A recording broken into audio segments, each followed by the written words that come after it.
listening to the Big Chill Podcast. This is episode 310, Double Jabs in a Garage.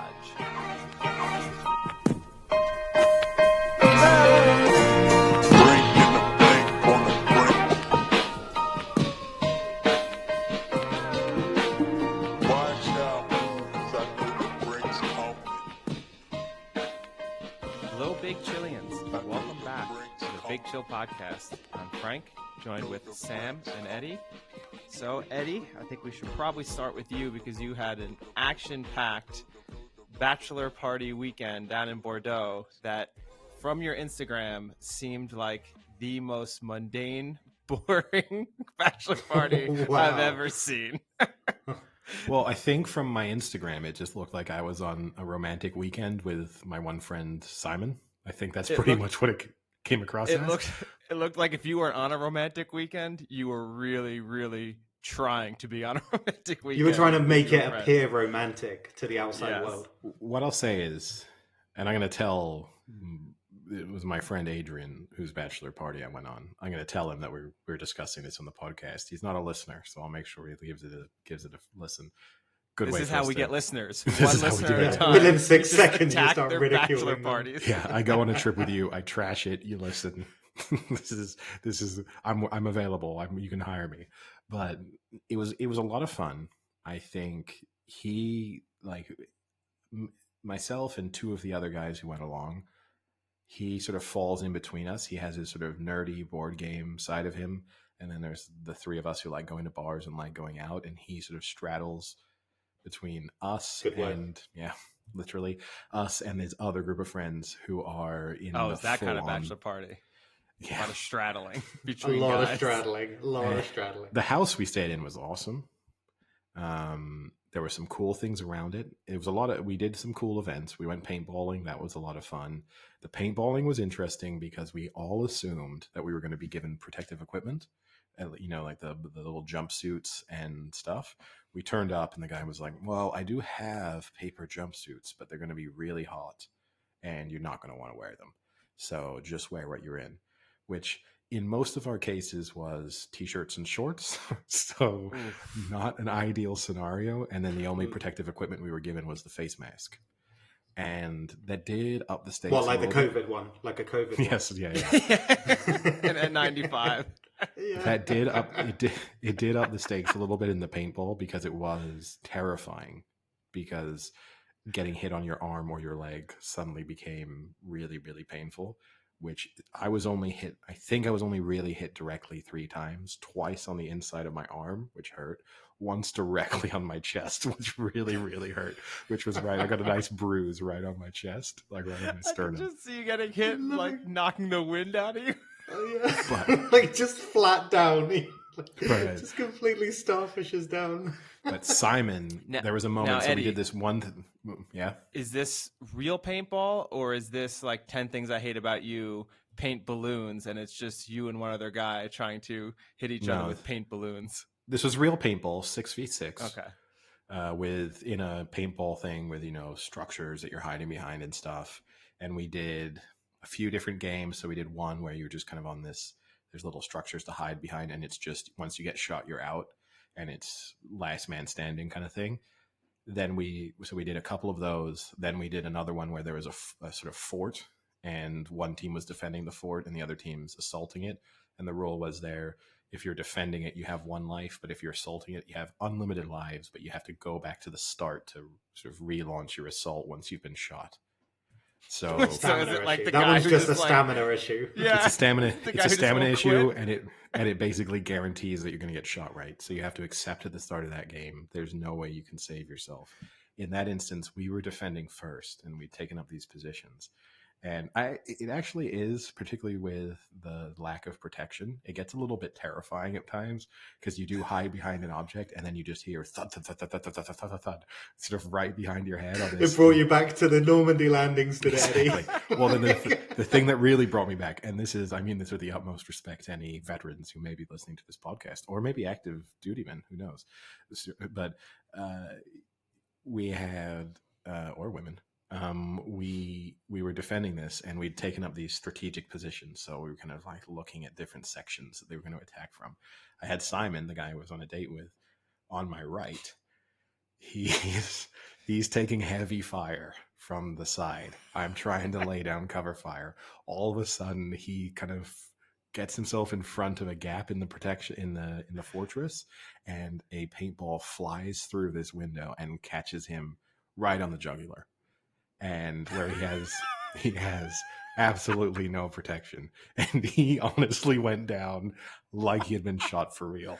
It was a moment where it felt like he made a sound as if he had just been shot in the neck, just a and he goes down, and I was like, Simon, where are they? And Simon has a tendency, he thinks he's a rapper, or he's Ukrainian, but he kind of thinks that's his, and he was like, they're on the right, dog, they're everywhere, dog. Oh, you're properly Vietnam. Yeah. And then all of a sudden, within the next 2 minutes, everyone else on my team was taken out, and I was just hiding in this like corner. I then nearly killed someone because he stupidly Paintball speaking. You didn't go like full on like no PTSD. No, they did Saving Private Ryan. They jumped into the fortress and they just knife. Well, no, I mean slowly put it into him. Well, the instructions were don't shoot anyone within 7 meters. The guy then said, look, I don't care if you shoot anyone within 7 meters, if you shoot them in their ass or their legs. But don't shoot them in their torso or their face within 7 meters, because you could do real damage, particularly to their face, even with the mask on. And even with an N95. But they're the most protective. So I was like hiding in this spot, and this guy decided, who was right up to my right on a little window that was there, probably 2 feet above me on my right, he decided to poke his head in, and out of just pure instinct, I just fired a paintball off because I was terrified, and it whizzed past his head. And then I surrendered because I was more afraid of what I was going to do to someone if anyone else popped out, that I was going to just suddenly start shooting anything that moved. But it was good fun. To be honest, I had other topics, but I want to hear more about this. We then did the standard thing. They're all dead. They're all dead. We did the standard thing, like the bachelor has to run while everyone shoots at him.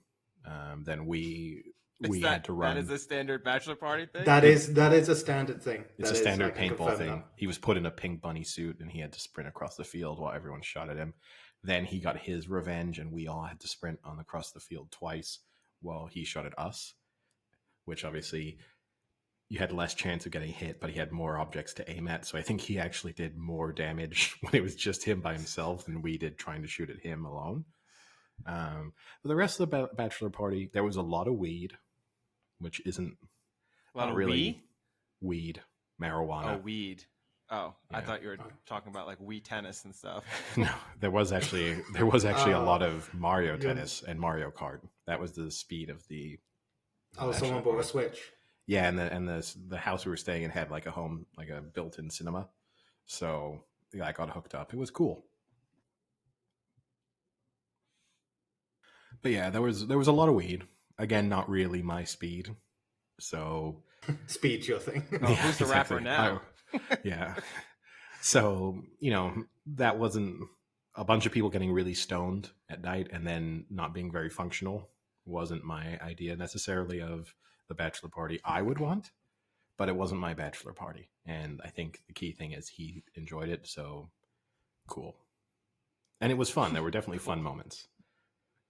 Did you guys do a wine tasting in Bordeaux? No. Wow. We had no wine. Wow. So we went to Bordeaux, had no wine. I know you're a big fan, Frank. You always like to try and do that dirty dancing move when you get lifted up. I saw the video. It was okay.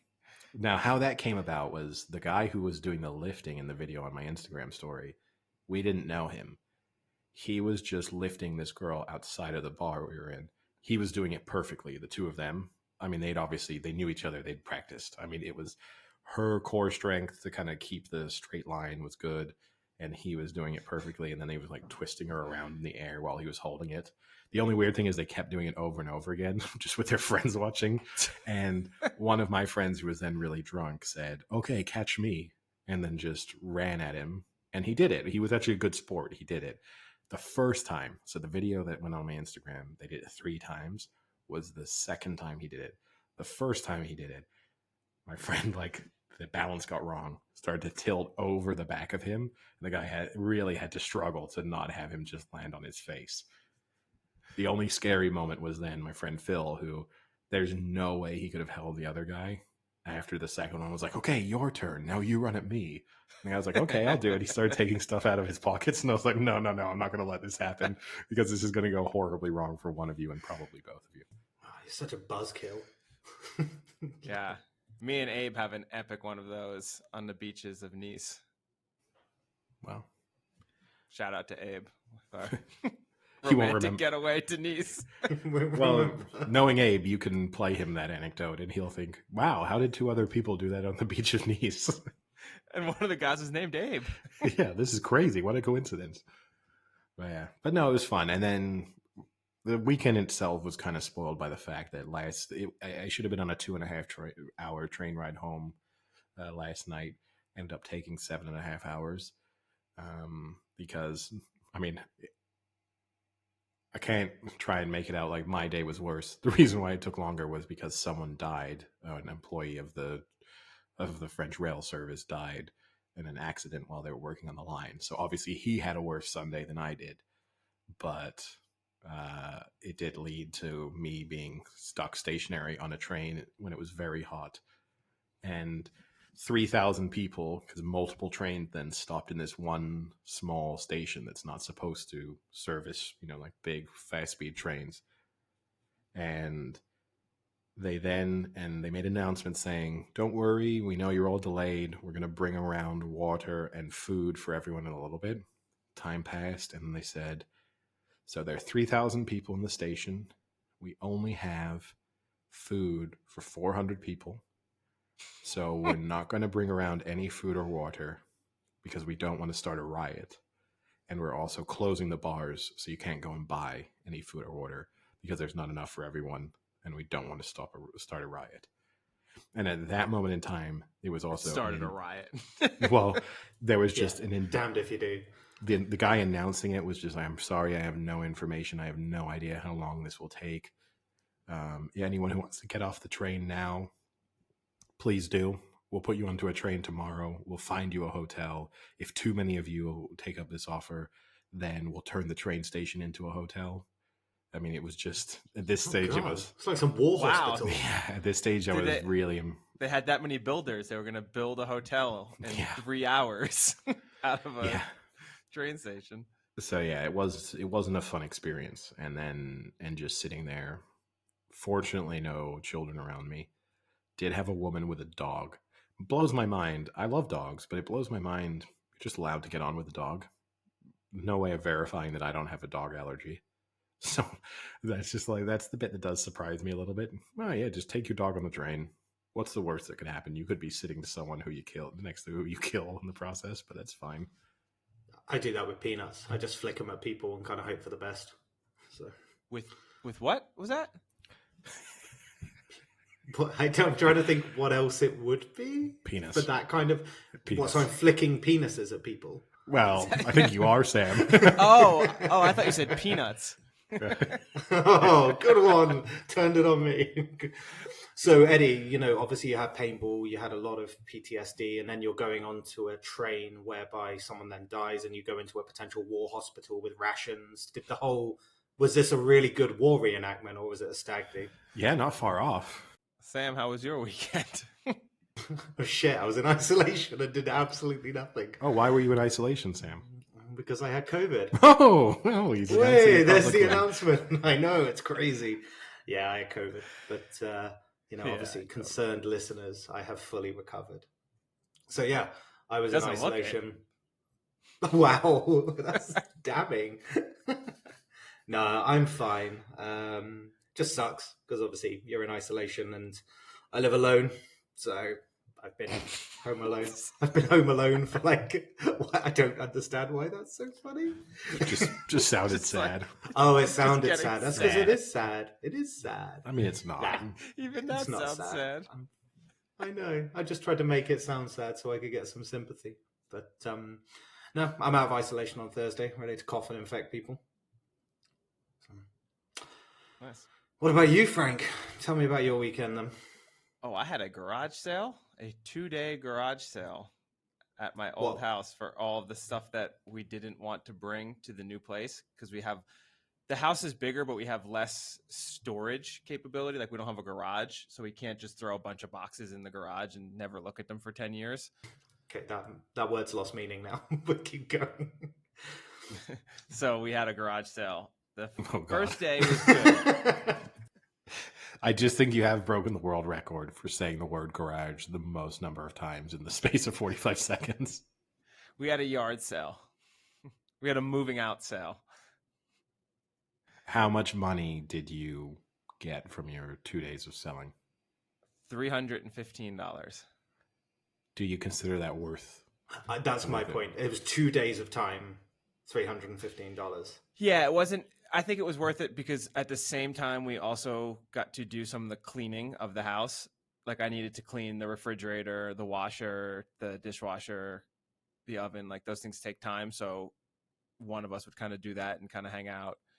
The second day was not worth my time. It was pouring rain and no one came. My only sale was I told my friend to come stop by and hang out because I was bored. And he brought his girlfriend, and his girlfriend noticed I was selling this old like miniature Christmas stuff that her mom collects. So she texted her mom, and her mom was like, I'll buy some. So that was my only sale, was asking my friend to come over and then getting, I guess, like his mother-in-law to buy something. Does it worry you a little bit that your kind of knickknacks are being snapped up by the mother-in-laws of friends of yours? Is that not worrying for the type of stuff you're picking up in your own time? Well, a lot of it is stuff that's been handed down to me. So it's not stuff I bought. My antiques were not up for sale. No. Now, I don't know. We previewed. I thought I'd bring this up because having spoken a little bit about my Ukrainian friend who has a tendency to say his best line from the weekend was he at one moment gave the middle finger to one of the other people attending as a joke, and then I laughed at it, and then a few minutes later he asked me, hey Eddie, should I finger Phil again? And and I laughed for a solid 3 minutes. But so that was the bachelor party. yeah, he was my comic relief. It was what we thought it was. Yes, exactly. But his tendency to say funny things or things that don't quite work. I don't know if you saw the Korean network's coverage of the opening ceremony of the Olympics last week. North Korean or South Korean? Sorry, South Korean. Okay. Oh, that was like one of the few I missed. I watched like Okay. 8 or 9 other countries' opening ceremony renditions, but I missed that one, I think. Well, I think you should be disappointed with yourself that you missed it, because in an effort to help viewers quickly recognize which country was entering the ceremony, because obviously they come pretty thick and fast and you might not always be able to recognize the flag, they decided to that was going to be that was almost a bleeped out moment for the me. flag. It's definitely an L. Yes. And by that you mean lesbian, right? But flag twirlers. But to help you recognize the flag and to get a couple of fun facts about the country that was going by, they picked an image associated with the country and just some interesting facts surrounding them. So I'll give you a couple of examples. When Italy came on screen, the image was a pizza, just so you knew straight away. Damn it, I was going to guess pizza. Okay, you want to guess what happened when Finland came on? What did they show an image of? Cold. like a glacier. No, a food. Fish. Salmon. Yes. Salmon. Yeah. Now, these Actually, ones Norway are has a lot more salmon Is that farms. gonna help? So these ones are maybe amusingly pointless. Things got a little bit darker with some of the countries. Don't say Germany. Guess what they showed when Ukraine came on? Chernobyl. Correct.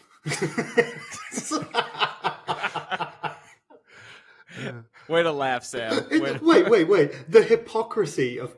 Oh, no, it was Japan, wasn't it, that had the nuclear thing? So... Yes.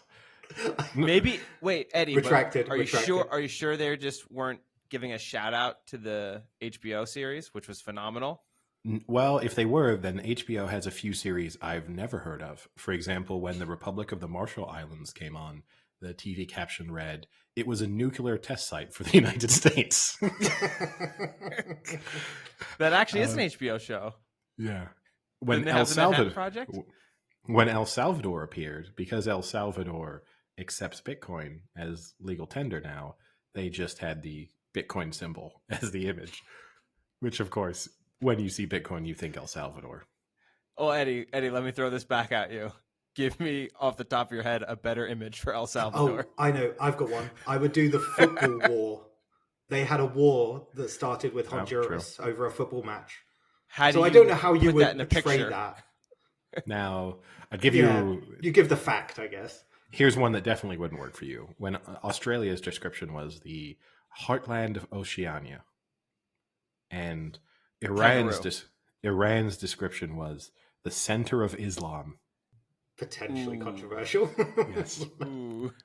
The description of Syria was a resource-rich country that has been plagued by civil war. Sounds like a description in a video game. It does, yeah. Do I want to invade Syria? Now, this is a good one. Chad. Chad was described as... Wait, did they put the TV show, the TBS show, Chad? No, I don't know what the image was. I only know what the description was for this one. So the description of Chad was the dark heart of Africa. Oh, no. Ooh. Now, dear. They've subsequently apologized, but it turns out they did something similar in 2008. And in 2008, for example, they described Zimbabwe as a country with deadly inflation. So part of me kind of loves this because it's almost as if it should be a comedic coverage of the Olympics, but it's not. This is as if NBC or the BBC were doing this on their serious coverage, and obviously a couple of these become a little bit racist. Was the USA a hamburger? I don't actually know what their description of the USA was. I was going to say, did you get any of the UK ones in this as well? No. I'm guessing that they weren't interesting because they're not included on the list. A bit too easy as well, right? Zimbabwe, deadly inflation. So I guess speaking of the Olympics, have you guys watched any events, any days so far? I've watched a little bit. I probably haven't watched as much as I would have liked to. A little bit distracted by the bachelor party and then also being stuck on a train for basically 8 hours. But caught some bits and pieces. This morning I caught Tom Daley winning gold. Britain's two first golds, actually PT in the breaststroke, as we just discussed. Just a machine. Just a machine. Fifth fastest time of in history, but the 4 faster times are all his. So, and then and became the first British athlete to ever defend their Olympic title in the pool, which is kind of surprising. Kind of impressive. Yeah, that's pretty good. It started a bit of a gold rush for the UK, didn't it? Or Great Britain, because Tom Pidcock as well won the mountain biking. So it's like 3 golds in a pretty short space of time. But yeah, like didn't the divers win too? Well, that's Tom Daley divers? Oh, okay. Matty. I didn't hear you say that. Lee. Because this is like Tom Daley's. It's like Tom Daley's third Olympics or 4th, and this is the guy's first. Tom Daley's 27. This is his 4th Olympics. That's crazy. Yeah. It's obviously great to see. There was him win it, there was a 14-year-old girl swimming in the semifinals of I forget what specialty it was yesterday, but she was 14. That's crazy. I want to discuss this because so in the skateboarding, right, in the women's skateboarding, a 13-year-old Japanese girl won gold. Yeah. I don't think I can take a sport that seriously if a 13-year-old can be the best in the world at it. I think that if your sport isn't built on the fact... what about gymnastics? Most gymnastics I don't are take under gymnastics 20. seriously. I mean, look, basically we know what the rule is with gymnastics. If you're willing to just horrifically abuse your very small daughter, she might turn into an Olympian. And I'm not even referring to the abuse by the person, the trainer or physiotherapist or whatever it was. I'm just talking in general. We know how these people are treated by their parents for the most part, that it's a very kind of, I will live through you, I will make you into a great gymnast kind of thing. But again, I struggle with a sport. Obviously, there's physical advantages within gymnastics to being young in terms of your flexibility and how supple you are and all those kind of things. And you just get aged out of it by kind of 25. I struggle with sports where you're not like, I like the fact that Tom Brady is probably the best quarterback, and a big reason why he's the best quarterback is just he's done it for a long time, and his brain is understanding the sport differently to a lot of people. Whereas if it was just, hey, you know what? You know who won the Super Bowl last year? Joe Schmo, 13-year-old kid, rocket arm, just came into the NFL and couldn't stop him. You know, I'd struggle with that one a little bit. Yeah, skateboarding is a bit of a weird one for me. I don't kind of understand. Do you get better with experience and age at that kind of sport? Like in 100 years, are they going to look back at the skateboarders and go, I'm here because of this guy who inspired me 40 years ago or something like that? I'm not. Yeah, I think they're all saying that about Tony Hawk right now. That's Tony Hawk for everyone. One guy, okay. Yeah. I don't think that invalidates the point, though, of skateboarding, where it's like, I just don't see it. I don't see the physicality of it. I don't see the challenge, I guess. I mean, it's definitely challenging, and there's definitely a physical aspect to it, but I don't think it should be in the Olympics. But yeah, this is what I think we all struggle with is there's a lot of things in the Olympics that I don't really consider that much of a sport. And I think that's the thing is the Olympics, it doesn't have to be that major of a sport to be in the Olympics. I mean, for instance, I watched archery the other day, and no offense to archery, I'm sure it's super, super difficult, but I don't consider that a sport. Like, no, you're literally just standing there pulling a string and releasing it as steadily as you can. That's it. That's the whole event. Yeah. I mean, it's tough. There's nothing else to it. There's a little bit of strain on your arms. You need strong arms because the tension and the hold. Okay, well, the people I saw, they didn't look too strong, Eddie.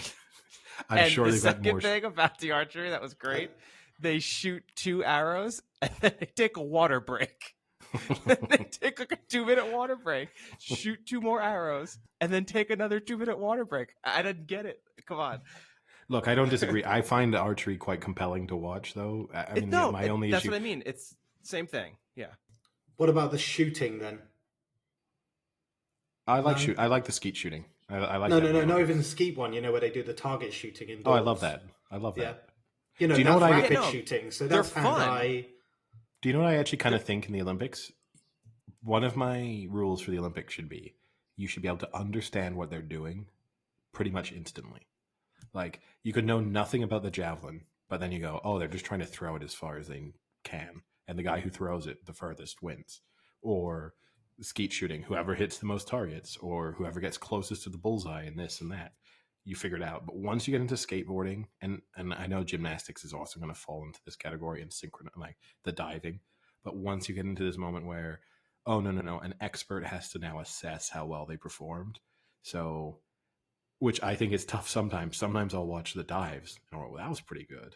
And then the commentator's like, oh, they'll be so disappointed with that one. And you're like, oh, look. Looked pretty good to So me. you're not a fan of like the equestrian or the horse-related ones, then? Like Show judging jumping, and show jumping. I'm fine with. No, the actual the trotting, not trotting. What do you call whatever it? it is. The But yeah, yeah. Eddie, So getting Frank, I guess on your wait, logic, Eddie, though, real quick. shot Hold on, real quick, put. Sam. Hold on, Eddie. Getting back to your diving thing, though, when you think it's good, then once you start watching enough, do you try and be that person that's like, "Ooh, I saw that. That didn't look good. The guy's left Yeah. leg moved a little," and then they're just like, "That was amazing." You're like, "Oh shit." yeah, you become an instant expert. Yeah. The other thing that, and I actually experienced this weekend at the bachelor party, where the Ukrainian guy insisted that a few people watch some bare knuckle boxing out of Ukraine that was going on. Oh my god, the And lack of rules on that. so that starts. It's the same, right? Combat sports come on. Everyone is a combat sport expert as soon as the fight starts. Suddenly, everyone's like, "No, that guy looks better. Look at how he's throwing his jabs. He's keeping his distance." And you go, "Oh, have you boxed before? Never. You've been in a bar fight before? Oh, never. Yeah, have you ever actually thrown a punch? Never. Okay, yeah, I'm going to trust your opinion then on how and why this person is winning the fight." Yeah. So you need to be a seasoned, like battered and broken human being to be able to judge. You Like either need to tell me that boxing you or- watch a lot of boxing, or you got to tell me you've boxed a bit. But if you just say, "No, I've watched 4 fights in my life, but I think I've got it down," now maybe that's what they should do. Maybe that would be more interesting. For the diving, for example, the judges aren't experts. They just bring in random people. So also the thing is too, right? Like a jury of your peers. The early scores would be very high because you'd instantly be impressed. You'd be like, "That one looked good." And they'd be like, "That was terrible." But it's like, I got to go first, so I'm okay here. 10. And then the next guy goes, you're like, "Well, that was better than the first guy, but I can't go higher than 10. So everybody gets 10s. But so Frank, going back to your point about archery, I guess so shot put, you're just taking one big step and throwing something. Like that's not a sport. Frank. I mean, Sam. Sorry. Sam. You can't. You can't. We had a throwing coach on. You can't then attack the throwing sports. Come on. When we get an archery coach on, we'll leave archery alone. No, I've always said, I mean, I literally did track and field, at Penn State. It's a sport, but it's at the very minimum of what I would consider a sport. So for instance, I mean, I have many friends that were runners. I don't know if I consider running a sport because other sports use running to train for their sport, if you see what I'm saying. So it's like an Inception style, like sport within a sport. It's like an athletic activity for me. I'd love to hear you say that at the Olympics. Like, well done on winning this activity. Yeah. I mean, it's kind of This hobby. Come on, it's yeah. It's It more than a will come hobby. up. It will come up. It'll be like Usain Bolt, hobbyist. Lobbyist. World leading activity winner. Gold medal winning hobbyist. I mean, when do you? I guess the logic there is like, when do you stop? Like, when do you define a sport? It's impossible It's to come up with a clear definition of what is and what isn't a sport, because whenever you get involved in those debates and you start to create some rules, and then someone will say, "Well, what about It's this impossible. sport?" And then you're like, "Okay, well, no, that one is a sport." Well, why? It doesn't fit your original definition. Well, because it's a bit different. And to me, and the thing I think that's clear is, and I think we probably all fall in the same camp, even it's not an insult to say it's not a sport. Like, darts to me isn't a sport. I like darts. I like watching darts, and I admire the skill of darts players. It doesn't, in no way am I affected by whether or not I think it's a sport as to how impressed I am by the skill. And I'm kind of with you, Frank, where the running, it doesn't feel like it should be a sport. It doesn't feel like you should become a sport for taking the more difficult stuff out of every other sport. Yeah, but at the same time, and that doesn't mean I don't love watching and Yeah. respect the hell out of anyone who is an elite level runner. For I mean, sure. I enjoy it a lot. I mean, even the archery, like I enjoyed watching the archery, even though half of it was them drinking water. but they drank it well. You Yeah. couldn't drink. Really you couldn't good. drink the water that well. No, Someone but threw a bottle of water in the air So- and someone like shot it out of the sky with an That would be arrow. cool. That would be cool. So one of the other main takeaways is when we talked about, I guess like a month ago, so Eddie was kind of hesitant and kind of backed it up on this podcast about things like skateboarding being in the Olympics and surfing and that they shouldn't be in. How this one went under my radar and is now an Olympic sport blows my mind. 3-on-3 basketball? How the fuck did that become an Olympic event? And why is that an Olympic event? Has that ever been a thing? Not at the Yes. Olympics, but has it Yes. ever been like a sport at Yes. a professional level? Yes, it's I've huge. never seen it on television. It's Okay, so if it's it's huge. no. Hold on. It's huge in like Serbia, Croatia. Serbia. It's huge there. It's Ooh, bigger than American centric. Basic. Well, here's my view actually. I kind of like 3v3 basketball being in. I would take out 5v5 basketball from the Olympics because I'm more in the category of I don't think any sport should be in the Olympics where the pinnacle of the sport is not winning the Olympic gold medal. Like football should not be in the Olympics or soccer should not be in the Olympics because no one's trading their Olympic gold medal for a world. If I say which here you've won the World Cup, you've won the Olympic gold, you can trade that in to win the World Cup next time. No one's saying no, I want to keep that Olympic gold. Tennis shouldn't be in. No one's trading their Olympic gold medal in. Trading in their Wimbledon for the Olympic gold. Like Djokovic is playing in the Olympics right now. There's no way he would say, "Hey, I'll forget about the Wimbledon I just won. Just let me win the Olympics." So I think all of those sports should be done away with. And I like the idea that you want to kind of keep basketball in, but you have a different variety of basketball that maybe attracts a different type of player. Plus, I'm down with if 3v3 was the only version of basketball. If the USA had a 3v3 basketball team that was like LeBron James, Zion, But I'm all in then. that's part of my issue though, is you're playing a sport where probably the best players of that sport are choosing not to play it. And I don't just mean Americans. Like think of all the good international players like Luka. Imagine Luka playing 3-on-3. He would dominate that 3-on-3, but he's not gonna choose to play. So instead you have some Serbian guy who's the best in this 3-on-3. He's like the legend. I watched their match. It's like the Bullet is his nickname. And they were just raving about how great this guy is. And he's good. I mean, he hit a ton of shots. But now insert the best 3 American basketball players you can think of to play him. It's a whole different ballgame. This guy isn't even coming close. And they lose to France. No, he's not. And I mean, here's the one but thing. But that's not the 3 best USA team. That's a whole different story. No. No. Of course, I get it. I'm just. I don't know enough about the sort of technical differences between 3v3 and 5v5 to know. But it could be one of those things like if you take football, for example, being a really good 5-a-side, like indoor football player is very different to being a very good 11-a-side football player, or like a futsal, the stuff that they do, or beach soccer, I guess would be a really good comparison. Like totally different set of skills.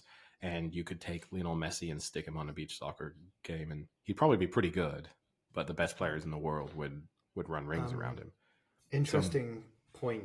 Rugby sevens is a good one as well. They don't do the full team rugby at the Olympics, but they do rugby sevens. And obviously it's a very different skill set. I know a lot of people make the transition, but it's a good example. Also because like some sports at the Olympics have restrictions on things like football, for example, you can only pick X amount of players over the age of 23. They deliberately put those things in to almost, well, you'd look at it 2 ways, either to stop it being dominated by a certain country or club, or to incentivize people from, youngsters to come up to it. So I think they do that because they're trying to hold on to some ridiculous concept that the Olympics is still for amateur athletes.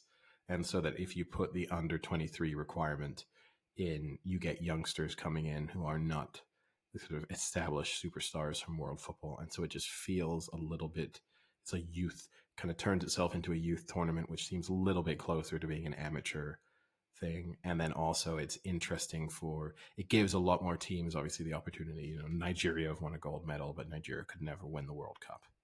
But you put them in a scenario where maybe they have a good set of talented youngsters, they've got a chance of winning if they all turn up and play. Interesting. But speaking of sports, what about like the combination of sports? Like decathlon, triathlon. Is that a?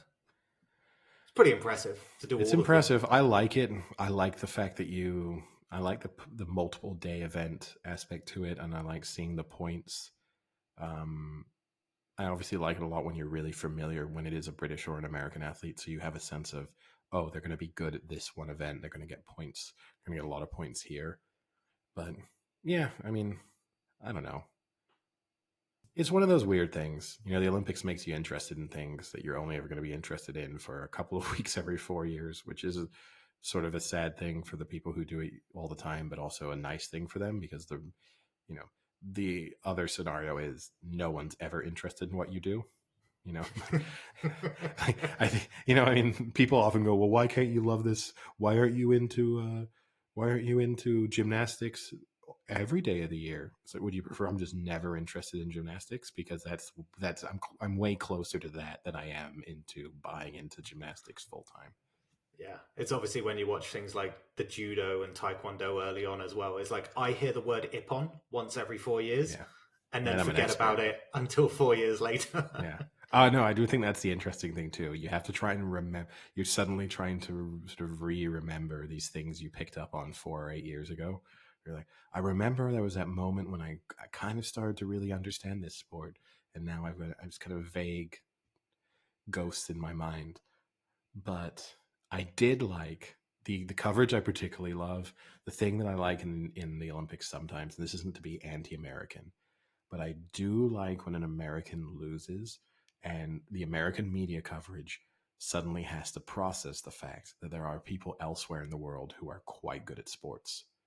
So, like Katie Ledecky losing in the swimming, and all of the coverage was as if this was the most incredible upset ever, even though she lost to someone who has been recording faster times than her and had beaten her in recent competition. And not from I'm not saying that the people who knew swimming covering the sport have treated it as if it's some massive upset, but the people, when I've kind of looked at the non-swimming sports coverage in the US, it's as if, oh my God, how could this happen? How could this swimmer who I know their name and I know they're American, how could they ever lose to someone from Australia? Even though Australia has quite a proud history of swimming, but that bit amused me. How good was that celebration by the Australian coach? I thought he was going to jump off the balcony into the pool, become a diver. Yeah. Did you see who he said he was inspired by for his celebration? No. The Ultimate Warrior, the wrestler. The wrestler? Yeah.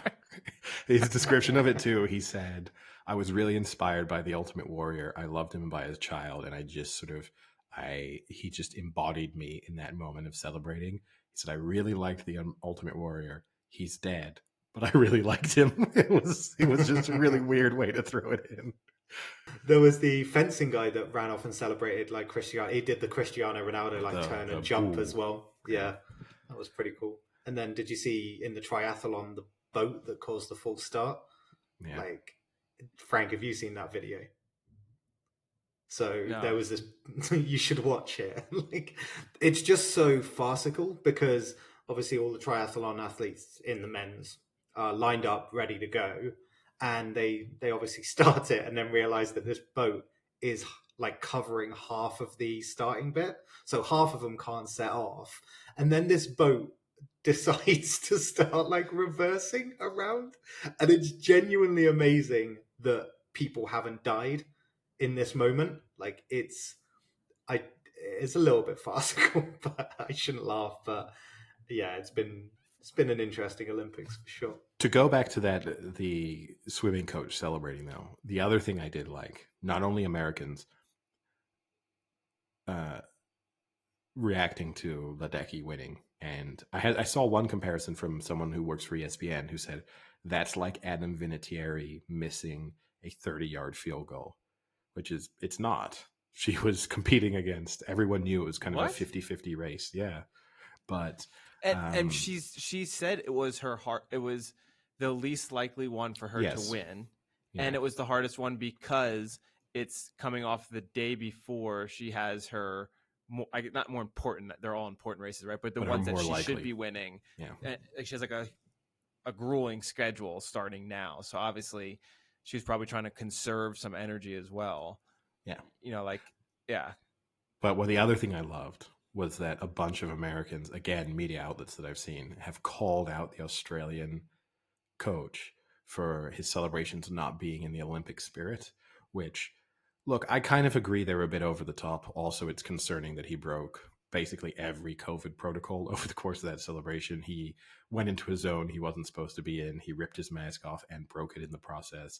Like, there's a lot of things there. He's subsequently apologized. The Olympic Committee has warned people to behave themselves in the future. But if there's one country on earth that cannot criticize other people for over the top celebrations when it comes to sports, and celebrations that are not maybe in line with the spirit of the competition in which they are competing, it's the United States. I mean, just go and watch the Ryder Cup and then try and tell me that Americans respect the kind of decorum of the moment and sport in which they're competing. Anyway, that's my little anti-US rant, just for our foreign listeners there, before we transition onto some more American sports over the coming weeks. Oh, I'll tell you the other one. Speaking of celebrations, this ties in with the last part I want to talk about with the Olympics. I've watched a decent amount of fencing, and one of the aspects of fencing is after every point you celebrate like you've just won the gold medal, because part of it is like you want to convince the official that you were the first to touch in like a close touch, but it is just over the top obnoxious. The one match watching these two guys, every one was as if like Usain Bolt broke the world record in the 100-meter, like the celebration. Half of them he's like flipping off his mask, throwing it. It's like, dude, come on. It's 0.3, you know, like it's crazy. It's even for someone who enjoys that kind of unsportsmanlike showmanship a little bit, it was too much. Yeah, especially then when you consider. But fencing's cool. It's fun to watch. It is. I mean, not a very accessible sport. You know, it's one of those where you don't have those lying around. No, you know the background of every person there, basically. But yeah, no, yeah. I mean, I enjoy almost every Olympic sport, so it's a fun couple of weeks. I also think it's nice. I don't really care who wins anything in the Olympics. Every once in a while I get attached to a particular athlete, or, you know, there's a degree of patriotism that kicks in. But for me, my patriotism only kicks in maybe with specific sports rather than across the board. So in cycling, I might get a bit patriotic, or rowing. I will, but I don't really care. In athletics, it's when they're the big upsets that Britain has had, like when they won the 4x100, that was huge. But I don't typically care too much. I don't, for example, care if a British javelin thrower wins the gold or not. If it's head to head with someone else, I'd just like to see some long throws. It's nice to enjoy sport with no pressure or investment as a spectator. I spend so much of my life feeling as if I'm kicking every ball or throwing every pass. It's kind of nice to just enjoy the spectacle of sport. Eddie, isn't this the awakening maybe that you need to step back a little then? Well, I can't. I mean, I can. We're just laughing at his addiction. No, but I can. I just like that's, you know, I need that. I'm never going to not have that same level of passion over watching, you know, England play football. I would be sad if I was watching a World Cup and just thought, you know what, I just hope the best team wins. That would actually be the moment you would see me leaping out of my window. I'd get angry at you saying it. I'd probably throw you out of the window yeah. if I heard you just saying, I just hope this is a good game. Yeah.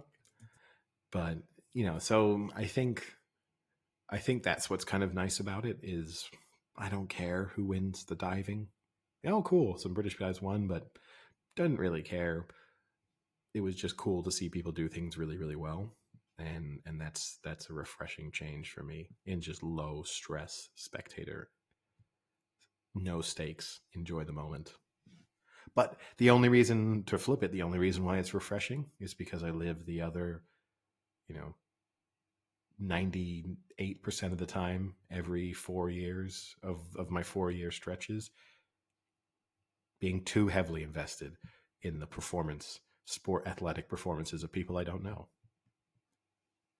So like basically like you get to like England at a major finals and you crescendo at that point, and then you see something like the Olympics and it's like a slow reset before an 18 months worth of rebubbling Which to I also Qatar. think I also think it's a nice come down after the stress of the Euros. So having just been really heavily invested in the performance of English athletes to now just sit back and go, okay, I'd like PT to win the gold medal, and I'm pretty sure he will. But if something disastrous happens in this, I'm okay with it. I won't lose any sleep over the fact that he might suffer one of the greatest upsets in Olympic history. Whereas I couldn't have that same attitude if England were knocked out by the Faroe Islands in the Euros. Now, speaking of American sports, I guess we could transition to the big news out of the NFL.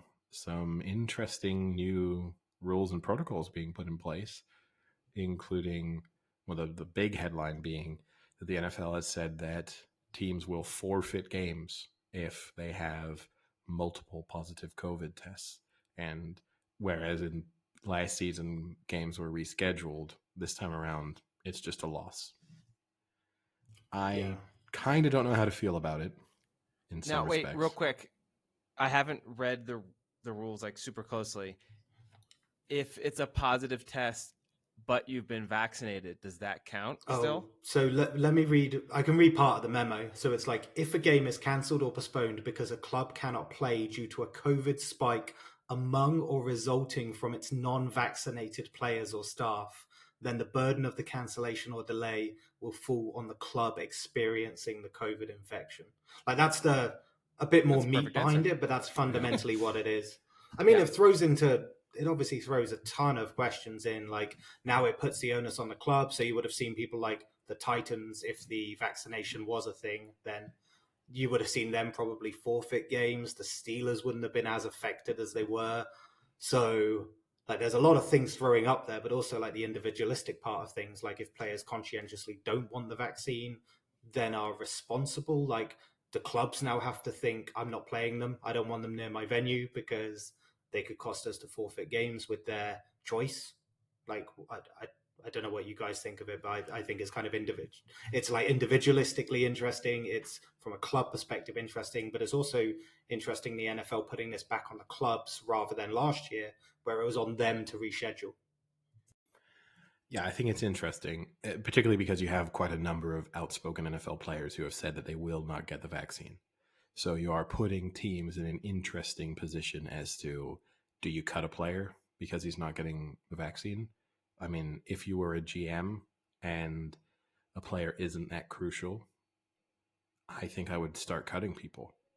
I would set a deadline and say you're off the 53-man roster if you're not vaccinated by this point. Now, the tricky thing with that is you're going to have to do an assessment on how valuable they are, because you're not going to cut your starting quarterback because he's not vaccinated. Like if Mahomes refused to get vaccinated, the Chiefs are not going to cut him. And if I was a Chiefs GM, I would know that, but then I would cut a bunch of other guys because they weren't vaccinated, which then would probably open up the possibility of a lawsuit for unfair dismissal if you're then in that situation. So then can you do it? You'd have to come up for another reason why they're being cut. It's kind of a nightmare for everyone involved. Hopefully, players see Well, sense it's kind of a nightmare unless you just do the sensible, reasonable and get thing and vaccinated. get vaccinated. Right. But you have people like Cole Beasley, right, who's so Yeah. outspoken about the fact that he's not going to be vaccinated that he then said he would only get vaccinated if his wife was going to start receiving a percentage of Pfizer's profits, in which case immediately a number of people said, well, you can just buy Pfizer stock. And Mark Cuban generously offered to give him a share in Pfizer if he got vaccinated, which from a billionaire, the offer of, I think Pfizer trades at around $47, $48, the offer of one share. Now, I think he was doing it more to, he said it pays an annual dividend of around $3, I think. I think he was just more trying to point out the idiocy of the original statement. But I mean, you have these hardline. It is clear that not all of the NFL is going to get vaccinated. Dak Prescott refused to answer whether or not he would. You have players like Matt Ryan who are speaking really publicly about their decision to get vaccinated. And also, I think in the case of Matt Ryan, speaking about how he thinks he has a responsibility as a leader to get vaccinated, which is, you know, a whole different element to this, that he thinks for the good of the team, you kind of have to do it. And also to set an example to other people, you have to do it. But fundamentally, I think unless the NFL starts paying players to get vaccinated, it's not going to happen. What, as in they're not going to come down hard on these clubs because someone... No. They'll come to. I think they're not going to backtrack if there's an outbreak and they can't go through the mess that they had last year with those games being postponed and with the Steelers season kind of being destroyed through no fault of their own, but through the fact that two teams that they played, you know, they just lost their bye week basically. And then also, you know, their whole kind of schedule planning. It's not as if the Steelers would have won the Super Bowl, but their season definitely fell apart as a result of the fact that twice they had the misfortune of coming up against teams that had outbreaks. I think they'll definitely, I think there will be, I mean, I'll put it this way. Here's the bet. 1.5 over under number of games forfeited in the upcoming NFL season because of COVID. Do you go over or under 1.5? I think over, just because when you look at the wording, it says like among or resulting from non-vaccinated players or staff. So you, like, fundamentally, if you've been double jabbed, you can still get COVID and you can still infect. But if someone is non-vaccinated and then gets it from you, you're still then liable for the forfeit. So I think that it's going to happen more than once for sure. Yeah, I think over 1.5 I'd be taking there. I'll go under, because while I do think there will be unvaccinated, I still think the majority will be vaccinated. I have to imagine that they're going to be higher than the normal population just because of these rules that are in place. Maybe. So are you going 0 or just under 1.5? Under 1.5. It's a hell of a guess. Okay. It's a hell of a guess to say there's one game that will be postponed. There's a certain logic to the idea of there being one and only one, in that if one happens, then all the other teams might suddenly start really forcing points, because you might start to say, God, look, you're going to cost us, you know, we're going to be a 9-win team. You might cost us all of our chances of making the playoffs and of winning the Super Bowl because you're not vaccinated. And even if you're a good team, the fine margins, you start looking at what's your seeding going to be like. You know, are you going to miss out on a bye because someone isn't vaccinated? You know, the things like that. They're also going to fine players individually. So individual players will be fined $14,650 for any violation. Unvaccinated players will be fined that amount for any violation of COVID protocols. So what are you doing? Over or under? I think I'm going to over, but just. I think 2 or 3. Yeah, I just think when you look, it ballooning.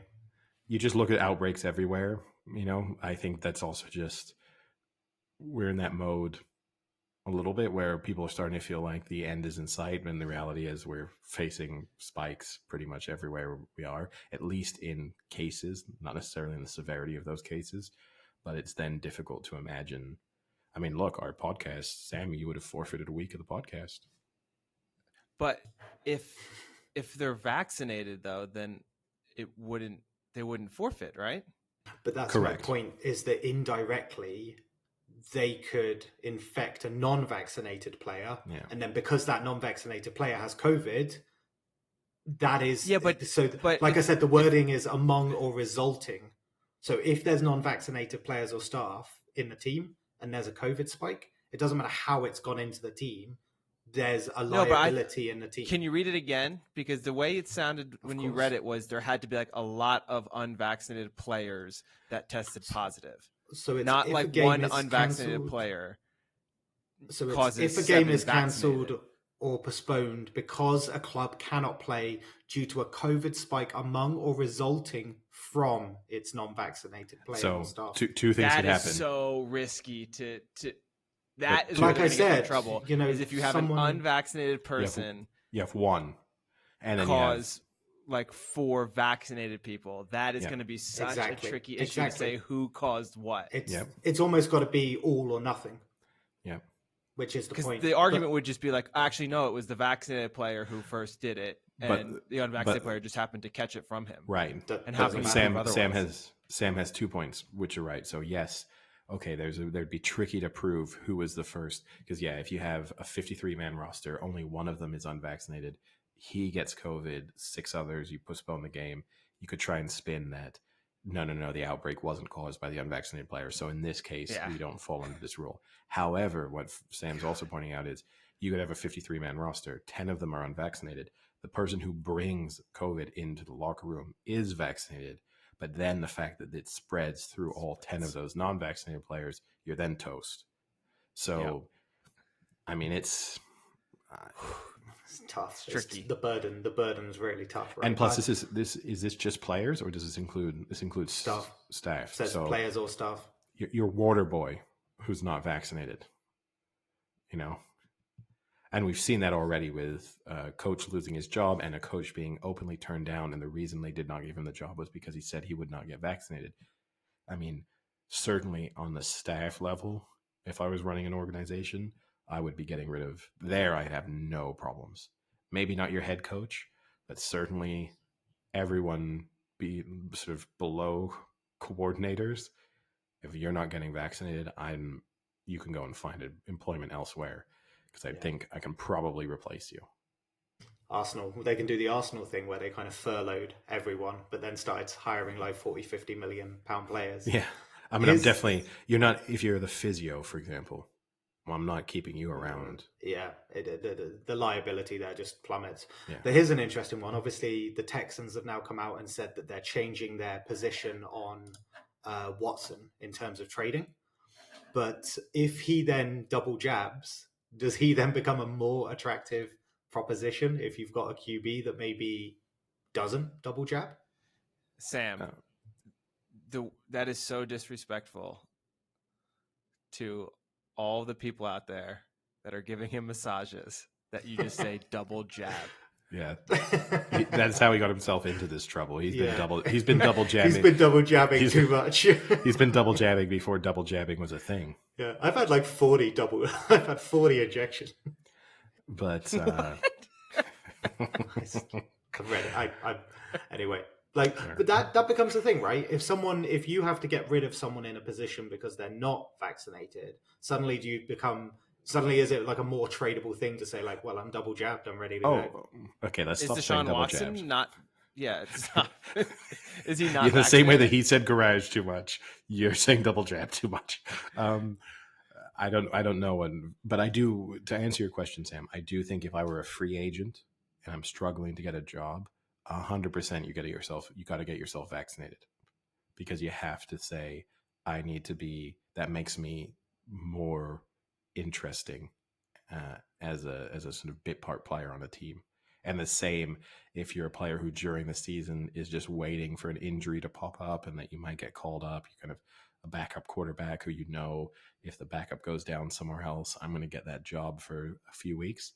You have to be vaccinated, because it is another selling point. Don't worry, I'm fully vaccinated. Everything's good. I can come onto the team tomorrow, and you have no worries about the fact that I might cost you a game. And that's going to be where people will get really angry, right?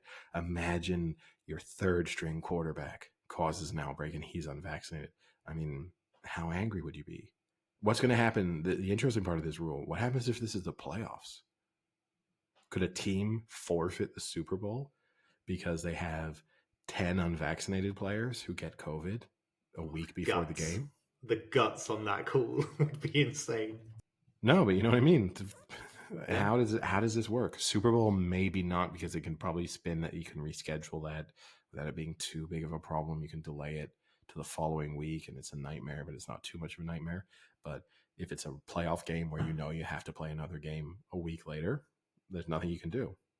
But we're missing the big sport, the big news from American sports this week, which is that the Cleveland Indians announced what their new name would be. Oh, pray tell. Oh, I think this is a name that's likely to be popular with you, Sam, given your love of Marvel and comic books. They will now be the Cleveland Guardians. That's kind of cool. What's the logo look like, or have they had like a full-on rebrand because of it, or The logo? is it still Picture there? Chris Pratt as Star-Lord. See, that would be great if they just full-on invested, got the rights from Disney, like the Raptors, if they went full Raptor mode, or the Mighty Ducks. Yeah.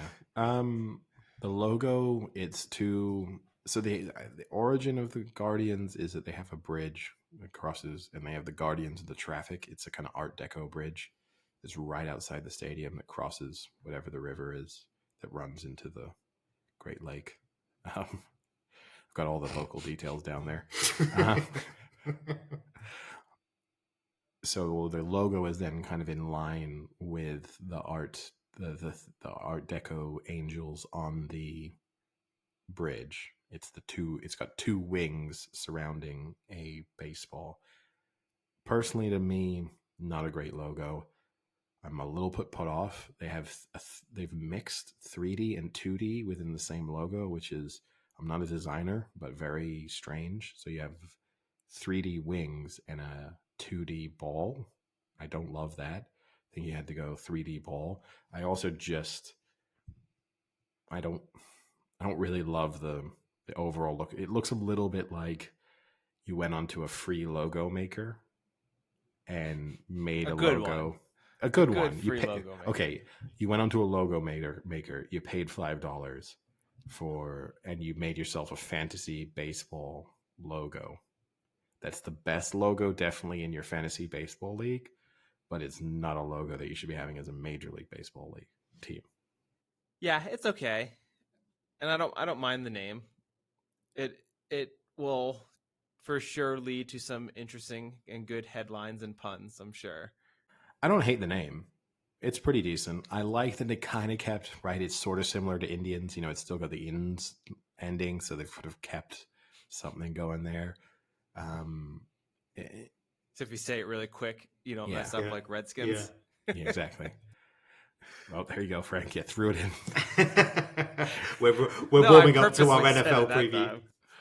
I did hate the number of people who made the same joke that you get about the Washington football team, where they said, well, Cleveland really missed the opportunity to just call themselves the Cleveland baseball team or the Cleveland baseball club, which is, again, that would have been fine to me if they just called themselves the Cleveland baseball team or Cleveland if they'd just been CBC as sort of what they'd gone by.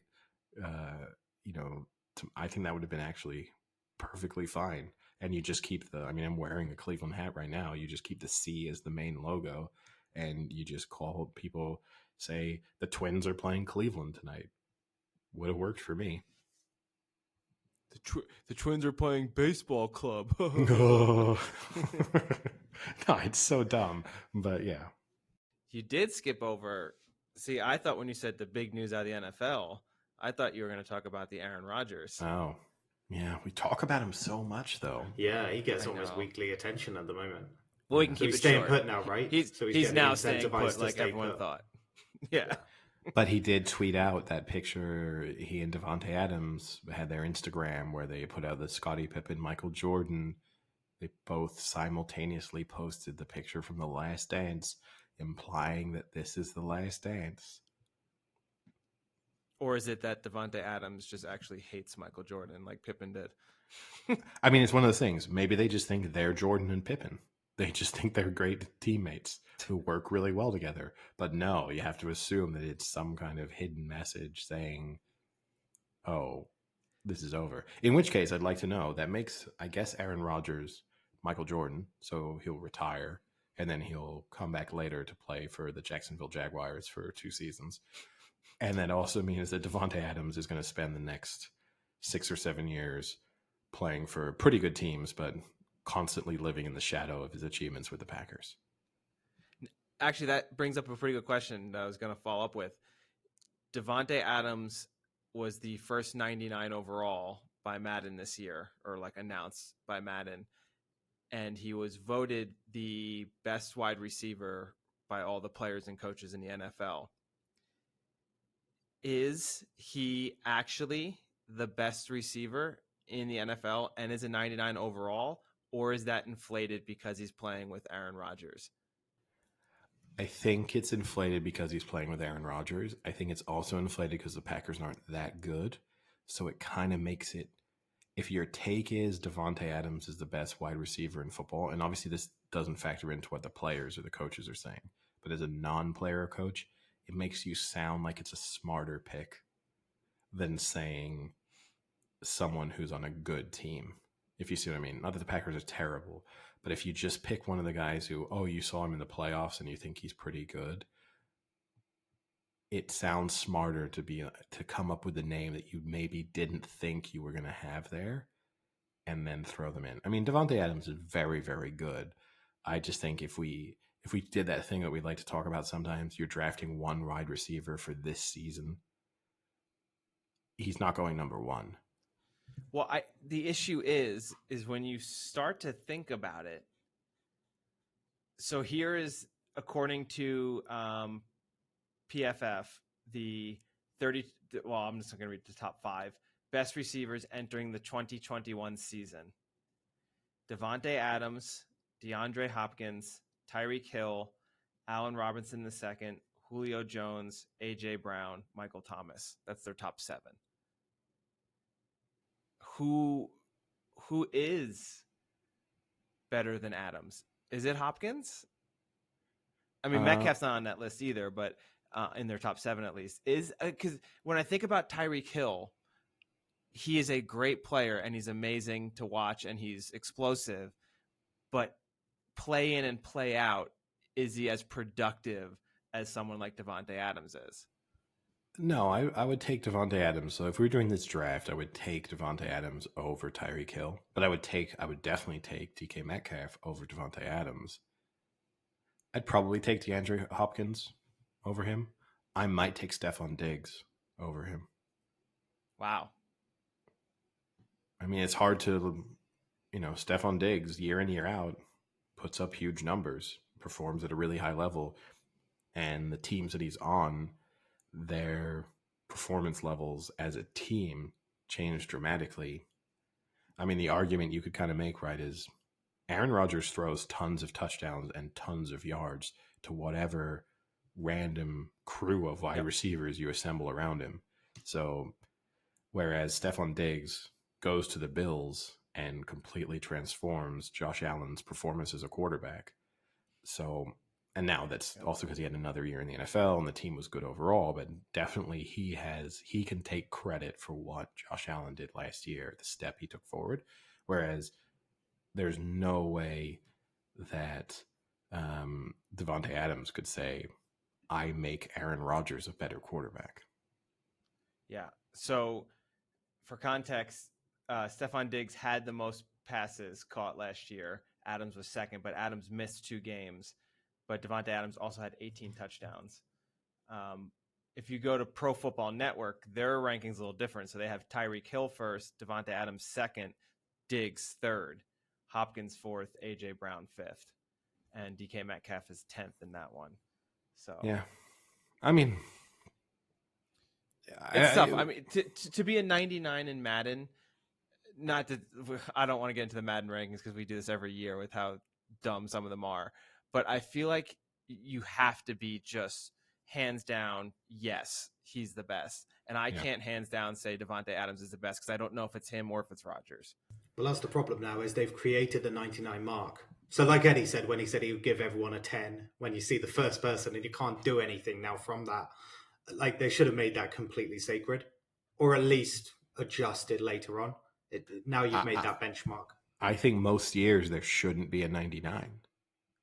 I think it should be a wow, someone was given a 99 in Madden. It shouldn't be, oh yeah, every year we give it to 10 Wow. guys. Yeah. Every year we give it to 10 guys. Which 10 guys are we going to give it to this year? I would want to, it would be a much bigger news story if Madden, look, 95 is what superstars get in Madden. Oh my God, can you believe it? They gave Patrick Mahomes a 99. Like almost as if you could use the Madden 99 as an argument for Hall of Fame inclusion. Do you see what I mean, though? Like if I were I EA, know, Yeah, for sure, for sure. It will be one day, and that's kind of the crazy part. Oh, yeah. I'm sure one day they're going to be like, he was Seven. a 13-time Pro Bowler, 7-time 99 on Madden. Yeah, for sure. Oh yeah, 100%. And number one overall draft pick for every successful esports team playing Madden for 13 seasons. But yeah, I mean the interesting thing about Rodgers too, right? He turned down the 2-year extension that would have made him the highest paid player in football. I don't know. Part of me just feels like he's just constantly chasing attention from the news. I think he knows. I can't see a situation in which Aaron Rodgers is playing football 5 years from now. So I think he knows he's retiring pretty soon anyway, and probably is enjoying, even though he doesn't like talking to the press, I think he is clearly enjoying the sort of Rodgers frenzy and the fact that every NFL story leads back to him, even though as a team, the Packers haven't done a lot for a while. I mean, again, as a kind of his status within the game, this inflates his reputation, right? Like the how important is Aaron Rodgers discussion all the time. Is he going? Is someone going to trade for him? Is he retiring? Is he walking away from the game? Why is he turning down all this money? It kind of keeps him in the discussion for who's the best quarterback in football to a level he probably wouldn't be if he was just quietly going about his business, maybe winning the division and then losing in the first round of the playoffs by 40 points every year. Kind of like Russell Wilson. Yeah. Yeah. If Russell Wilson made a fuss like Rodgers did every year, people would be more on board with Russell Wilson being the best in the league, which he probably arguably is, obviously top 3 in the league. Yeah. No, you're right. It's a good point. And look, he learned from the master, right? He came out, he was the understudy to Brett Favre, and he's making Brett Favre look like an easy quarterback to manage. Like there's got to be people in the Packers organization who are thinking to themselves, I never thought I'd say this, but the Brett Favre scenario was way easier than this. Like those never were thought the I'd days. say this. I miss those Crocs. And those dick pics. Aaron never sends me a dick pic. I'm fine with him talking to the press as long as he sends me a dick pic afterwards. Now, is this you speaking as someone in the organization, or is this you just speaking as you? That is just me. Personal If Aaron Rodgers wants to start sending me dick pics, I'm fine with it. I will blackmail him. I will pull the full Wayne Rooney on him to reference the news story that's come out about Wayne Rooney with his Instagram models after a club. I would have done exactly what those Instagram models did, even though it's not respectable. It's amazing how old he looks in those photos. Like one of them, he's asleep, sat upright, which is always quite weird to look at. But he's reported them to the police now, right? Yes, for taking those photos without his permission. I mean, he's basically accusing them of sexually assaulting him. Fundamentally. If he really wanted to go forward with it, that is what he would... If he really, really wanted to make a point and double down on the I didn't cheat on you to the wife. I was so drunk that I was taken advantage of. And well, he's asleep. He's asleep upright, which is impressive. Well, people fall asleep in chairs, so. Yeah, but there's no back to the chair. Yeah, and it's impressive, Eddie. But there's no back to the chair. But I've seen really people, impressive. I've seen drunk people. Wow, wait. There's no back to the. No, it's his stool. He's on a sitting. stool. Yeah. Yeah, but I've seen drunk people kind fall of asleep. impressive. It's kind of, but it's not that impressive. What, to But stay they fall asleep upright, like on the semi-conscious? bar. I think the really sad thing that you pointed out, though, right, is he's 35. He looks awful. I mean, Yeah. he's And he's basically passed our. out upright he- on a stool. No. in He a has club. gone from, like, he always looked below 25 for a long period of time, and then suddenly just jumped up to 50. Wait, look below 25. Yeah, there was always a time when I thought Wayne Rooney, like, always looked like a young footballer. And then been all of a balding sudden he since just he was balloons. 12. But then he just balloons up to 50. When did Wayne Rooney look? What age did he stop looking under I always 25? because I always remember him when he kind of 13. came onto that scene, and it was just he looked just young. It was crazy young, and then all of a sudden he's just ballooned up in management to like 50. Hasn't he been balding since like prep school? But it's Okay, not even. balding isn't the only thing. It's his face. It's the face. But it makes the you look face. older. But look, when he was 16, he looked 18, 19. When I think back on Euro 2004, he looks now. When you look back on it, he looks young because it's in comparison with what he looks like now. But in the moment, he looked 3, 4, 5 years older than he was. I would say Wayne Rooney stopped looking younger than 25 when he was about 20. And then when he was 25, he started looking closer to 40 than he did to 25. Now honestly, in some of those photos, you could tell me he's 50. And the sadder thing, and I was speaking actually with this before these photos came out, but at the bachelor party, because Wayne Rooney came up, and I said, look, he's 35 years old. If his career had gone differently, or if his career had gone as you would have expected it to be, this Euros probably would have been his international swan song. I mean, he should have been part of this England team. Southgate made the decision, right, to kind of cut him. But Sam, he's retired. Like even if the new manager had come in who loves, even if Wayne Rooney's dad had become the manager, he's retired from football. He plays as many professional football matches now as we do. Slightly weird comparison, right? Because he's managing Derby County. Well, he's not even doing a good job of that. He basically took a cash-rich club and almost plummeted them into the third tier. But it's just, and I think he had a great career, and he actually has he had an underrated career. I mean, look, the guy retired as the all-time leading goal scorer for Manchester United and the all-time leading goal scorer for England. And now the leading goal scorer for England is going to be broken by Kane, so it's a record that won't stand for very long. But still, to retire with those two records, no one can tell you had a bad career. I think the problem was with Wayne Rooney, and we've discussed this before, he got to sort of, when we were speaking about Phil Foden and stuff, and to see, we can't project how good they're going to be. Because Wayne Rooney sort of got to 2021 and looked like he was going to be the best player in the world. And then he never really got better than he was at 21, which was still really, really good. But he never took that next step from, say, as Ronaldo did and Messi did, where you suddenly go from, okay, there's quite a few people at this level, but it is elite, to suddenly, no, I'm ahead of all these others. But yeah, any other stories or from the world of sport caught your eye? The Tom Brady video that has come out that has swept the world. We're really going to do this? We're really going to do this on a non-visual podcast. Look, guys. Everyone's seen it. Everyone has seen it. And everyone believes it's real. It's fake. It is fake. It's real. I'm inclined to say it's seriously well edited for it being fake. It's not that well edited. This is the guy who picks out the mistakes in diving because they watched a few diving. Like, oh, I see it. I saw that leg. It moved a little. They weren't synchronized.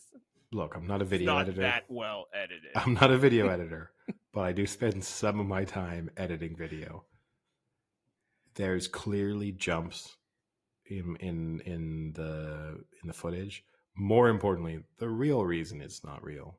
A jugs machine doesn't work like that. Wait, is that what they call it? Yeah, it's a jugs machine. How many football jugs machines have you used? I don't know, 4? You've used a football jugs machine? Yes. And I've used... In what context? Of throwing football. I mean, unsurprisingly. For like no, but like for what? Where have you My high school needed had jugs machines. to Multiple throw jugs. American footballs? Yeah. We Why played are you football. so bad at catching? Oh, then? don't give me that. These hands, these Paul Collingwood hands, don't drop a thing. But and then use jugs equivalent to things like jugs machines in other sports, but that are adapted versions of the jugs machine. They don't work like that. You can't inject something in the front and then it builds up speed and spits it out. You have to pump the ball through the machine. You can't just dump it in. You stick it in and it goes out. You can't That's just like so powerful. You can't stick something in the. You can't like unless he. I mean, they. It's clearly fake. He doesn't have the accuracy to do it, and also there's clearly jumps in the editing. However, if I'm even going to give you that it's physically possible and that he's done it, they've adapted a jugs machine so it's controlled remotely, so that it's not if it was spinning at the speed required to kick the ball out. If it was just on and it's just spinning, the ball is not going to nestle in. He has to be throwing it at multiple times the speed that is then propelling the ball out, which is not based on the video.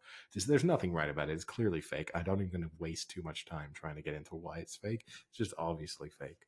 Got a Such good hater. 3 minutes there. Got a good. And look, Tom Brady, he's had a good summer. He's totally flipped. He went from being a Trumper and a MAGA guy. He went to the White House. He threw a couple funny jokes into his speech. I don't know if you saw his speech at the White House. He slipped in. He said, one time in my career, I forget which down it is, and all of a sudden they're calling me Sleepy Tom. Reference obviously to Joe Biden and Sleepy Joe. He then also said, even though we're up here and we're at the White House and we've got our Super Bowl rings, 40% of the country still doesn't think that we won the Super Bowl. Another great little election-related joke. He's doing well this summer. He's having a little renaissance as the fun-loving Tom Brady that he was at the early part of his career. Do you think he writes the jokes? No. Then is it really Tom Brady? You still have to sign off on them, though. He was a MAGA guy, right? And so to sign off on, do you know what I'm gonna? There are probably people out there who like me because I was a supposed Trump supporter, and I'm now gonna make jokes that make fun of Trump supporters. You got to sign off on it. And here's a really crazy move: he's gonna be in a Subway commercial. Guy has the most complicated diet in the world. Yeah, supposedly he's getting in a Subway commercial. Is it just it's probably just an avocado sandwich? Maybe. I just like just it avocado. It's bits of avocado between bits of avocado. Yeah. See, that I would love if he really made fun of himself to that degree, and also would be a good move by Subway. Although I guess a bad look for Subway because obviously they had the scandal with Jared and turning out to be a pedophile, and Tom Brady is the NFL quarterback most likely to make out with a kid. So they're very on-brand endorsement selection from them. All right. Well, anything else? Or I guess I'll talk to you boys later. One final teaser before I say my see ya. Sam has committed to the fact that he will have watched 2 episodes of season 2 of Ted Lasso by Thursday. That also includes watching season 1, by the way. Wait. There's only 1 episode out so far. When does episode 2 drop, though? Friday, I think. Oh, okay. Well, then okay. I will watch the season opener. You've just saved yourself 30 minutes, Sam. Phew. I needed that. But you still have to watch pretty much all of season 1 and an episode from season 2 between now and Thursday. Easy. Nice. All right. Talk to you boys later. See ya. Cheers.